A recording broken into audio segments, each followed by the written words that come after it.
Wow, thank you so much, everyone, for being here. This is a really big crowd, and I'm touched because I know just about all of you, and if I don't know you, then please let me know and I'll want to meet you. But it's times like this that I love being a hometown girl in my hometown, so thank you. And as the Crary, if you haven't been here before, please come back, because I don't even know how many wonderful shows are happening here a year, but I feel like every weekend I'm coming to a new opening party at the Crary. It's a vibrant place run by volunteers, and the amount of work and passion they put into it is just phenomenal. They're bringing in artists from all over the country and showcasing local artists and regional artists, and it's definitely worth your while to stop by and keep in touch with what's happening here. Now, my biggest fear, I was a little nervous about this today. I'm not nervous going on stage and performing, but I'm nervous talking about my work because I feel like I'm presenting my babies to you. I've never given birth, but painting is painful and hard and scary. And every single time you say, I can't pull this off, this is never gonna work, never again, I can't do this ever again, and you just keep doing it. But I'm excited about the opportunity to talk. There's nothing worse than sitting and listening to a really long, tedious artist talk. So I've already asked a couple people to go like this. Yes. Subtly. Don't even be subtle.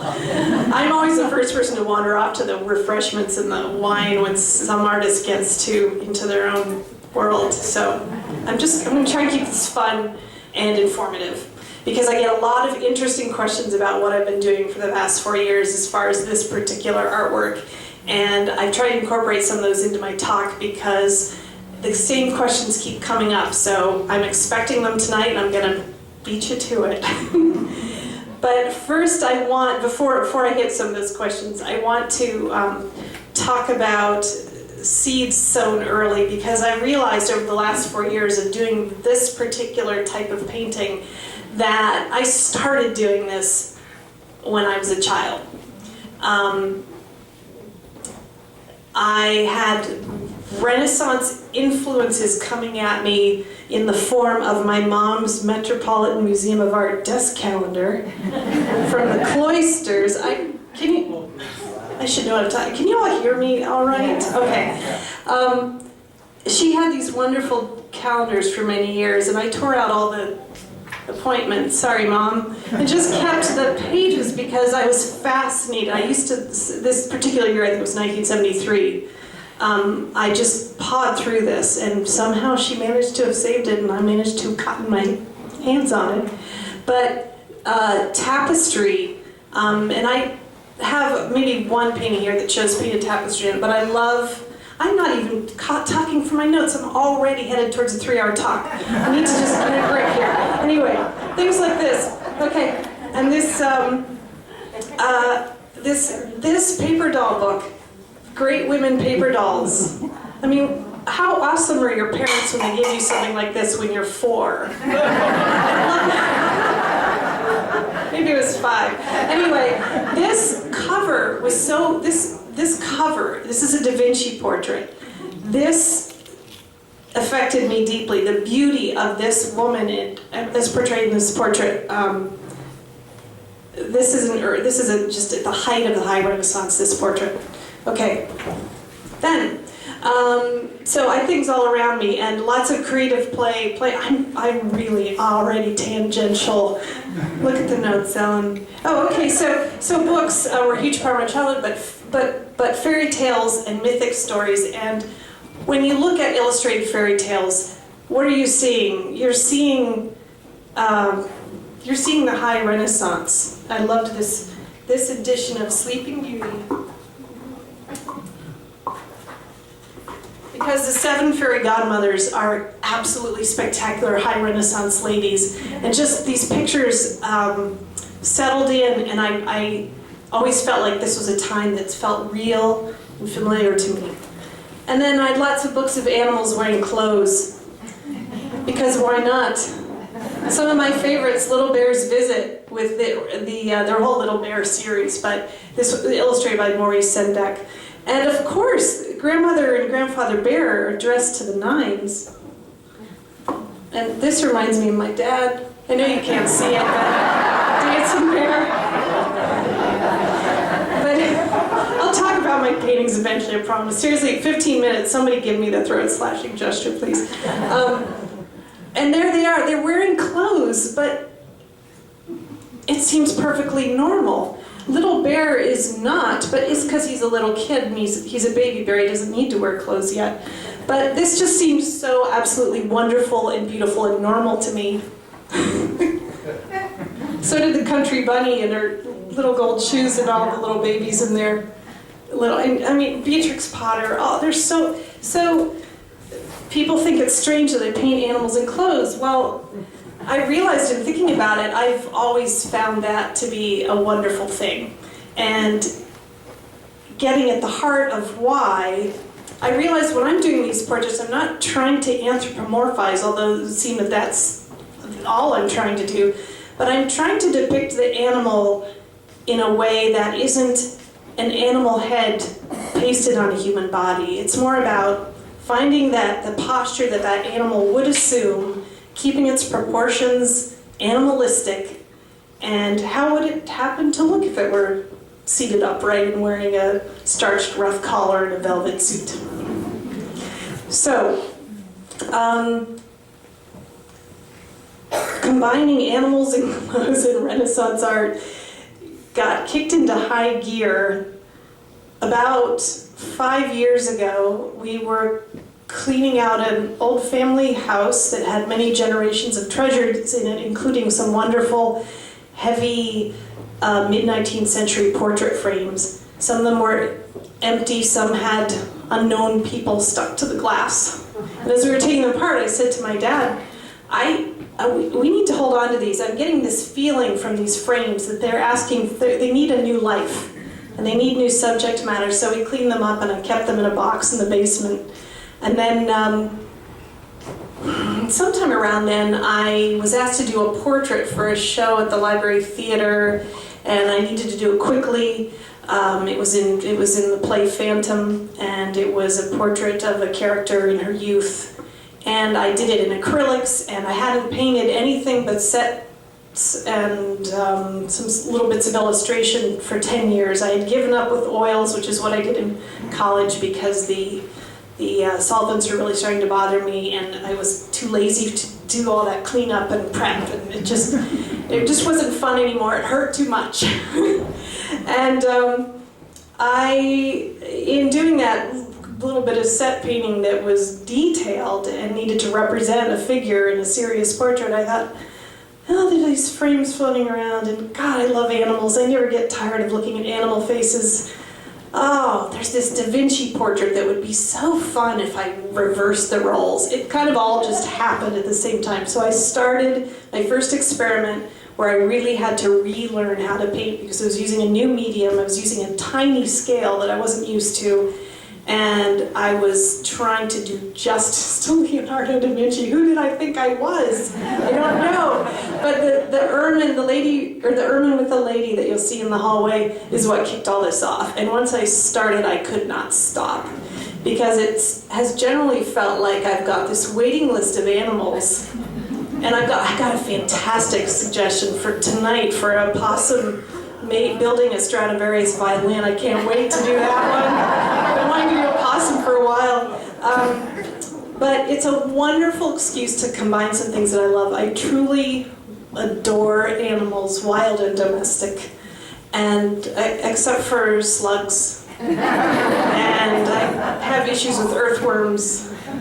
But otherwise, I love gazing into their faces because I see so much innate wisdom. There's intelligence there. There's dignity there that so many times when we domesticate creatures, we try to take that away from them. But it is there, and I honor that. I try to honor that by doing these paintings, trying to show them in a way that only enhances what's already there by dressing them in clothes.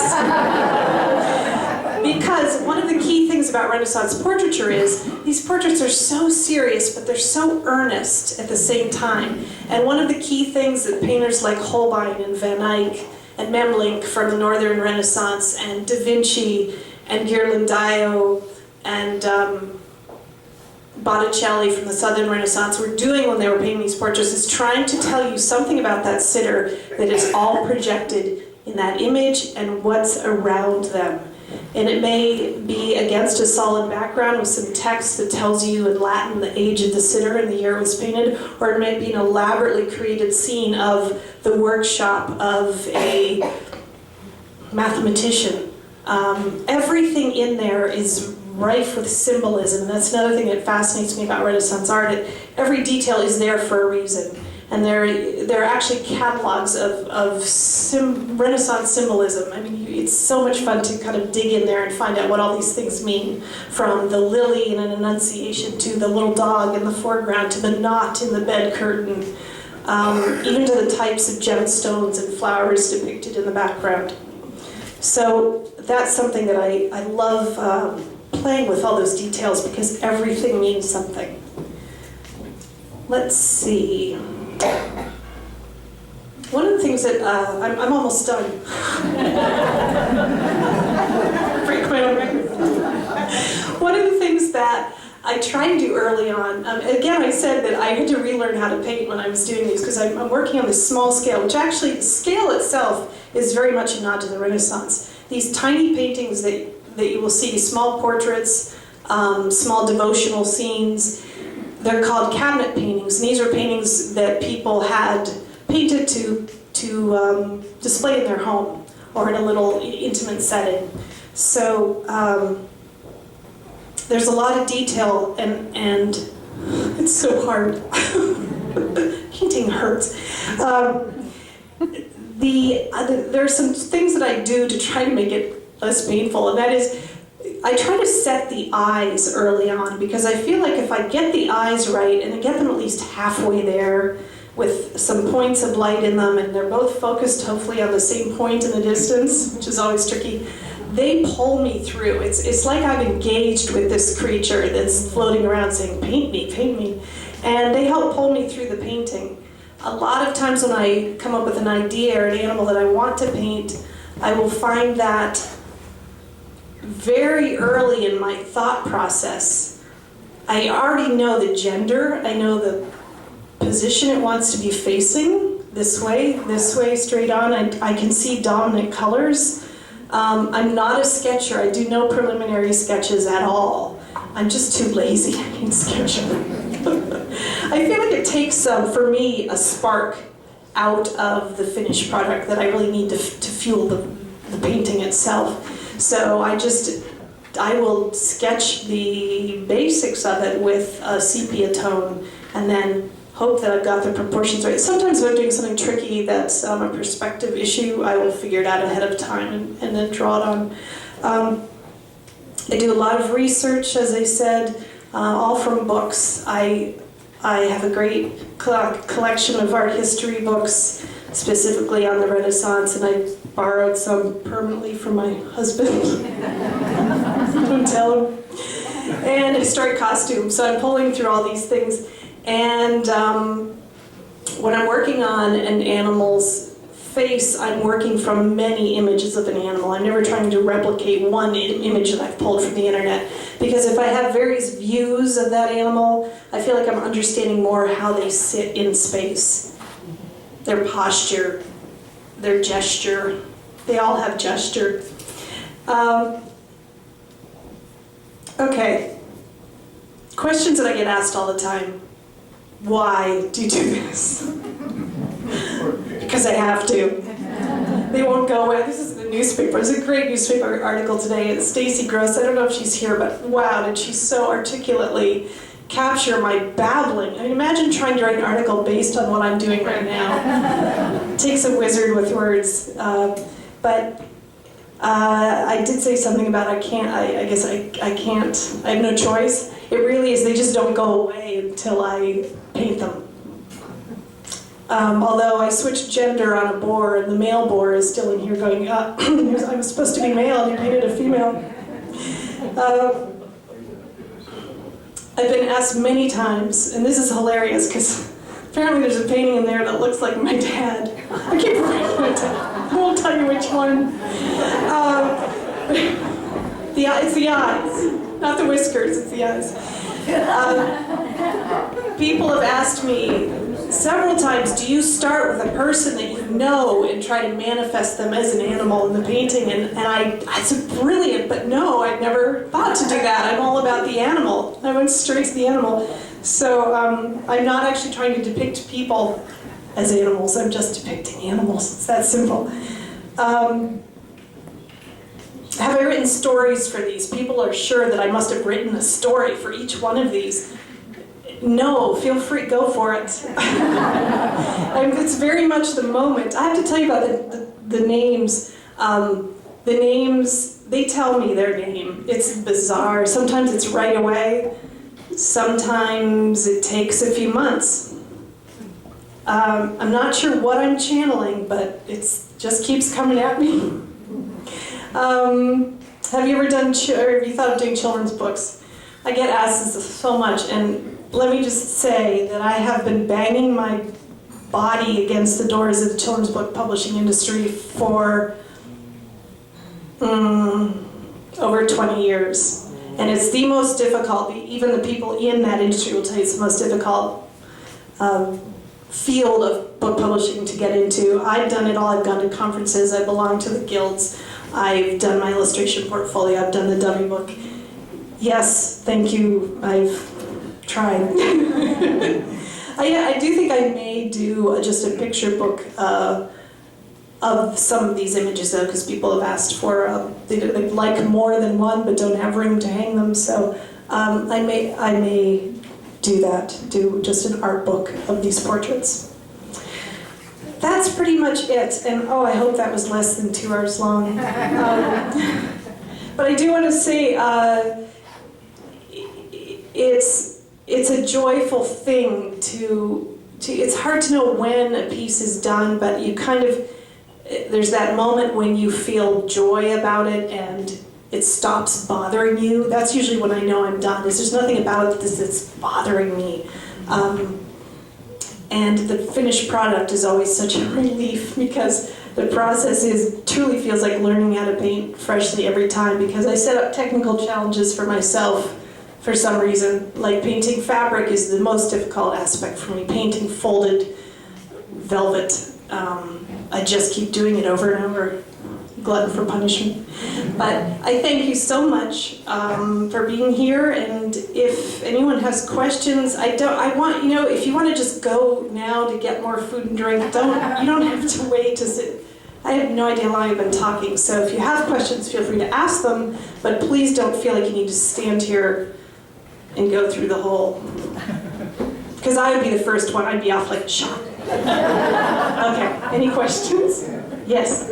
First statement. When you say that it's painful, it's scary, when you paint, only means that you're doing other things.